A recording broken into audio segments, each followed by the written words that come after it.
Hi అండి, ఈరోజు మన ఛానల్లో వంకాయ పప్పు చేసి చూపిస్తానండి. దానికి కావాల్సిన పదార్థాలండి: పెసరపప్పు, వంకాయలు ఆల్రెడీ నేను కడిగి పెట్టుకున్నానండి, ముక్కలు కట్ చేసుకుని పెట్టుకున్నాను. వంకాయ ముక్కలు, ఆనియన్స్, పచ్చిమిర్చి, కొత్తిమీర. ఈ పప్పుకి పోపు అండి: వెల్లుల్లి, జీలకర్ర, ఆవాలు, పచ్చిశనగపప్పు, కరివేపాకు, ఎండుమిర్చి అండి. ముందుగా పప్పుని కడిగి పెట్టుకొని మనం కుక్కర్లో వేసుకోవాలండి. ఎలాగో చూపిస్తాను రండి. పప్పు కడిగి పెట్టుకున్నానండి. పెసరపప్పుని వంకాయ ముక్కలు వేసుకుందామండి.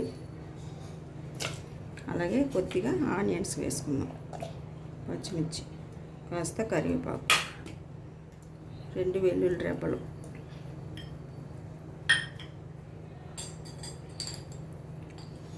చిన్నది పసుపు అండి, కొద్దిగా కారం. మనం కుక్కర్ పెట్టుకుందామండి. చూసారు కదా, కుక్కర్ పెడుతున్నానండి. పప్పు ఉడికించాక పోపు పెట్టుకుందాం. స్టవ్ వెలిగిస్తున్నాను. స్టవ్ వెలిగించుకొని కుక్కర్ పెట్టుకొని విజిల్స్ వచ్చాక మరలా మీకు చూపిస్తానండి. పప్పు అయిపోయిందండి. చూద్దాం. పప్పు గుత్తో ఒకసారి మెదిపేసుకొని పోపు పెట్టుకుందామండి. ఇది సాల్ట్ వేసుకొని మరలా మెదుపుకుందాం.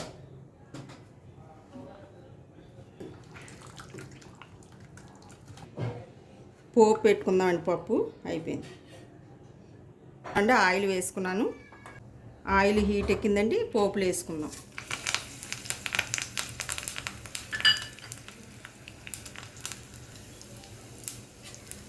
ఒకసారి కలుపుకుందాం.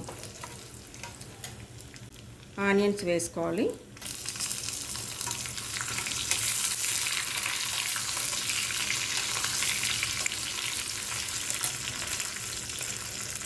ఆల్రెడీ పప్పులో ఆనియన్స్ వేసానండి, మళ్ళీ పోపులో కూడా వేసుకుంటే బాగుంటుంది.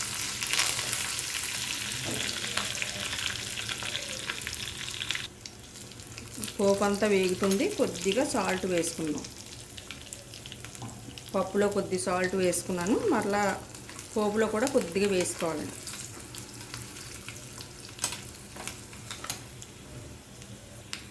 పోపు వేగిపోయిందండి. పప్పులో వేసుకుందాం.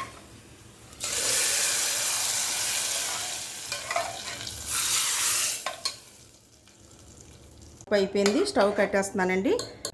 మీకు కనుక ఈ వీడియో నచ్చినట్టయితే లైక్ చేసి సబ్స్క్రైబ్ చేయండి. థ్యాంక్ యూ అండి.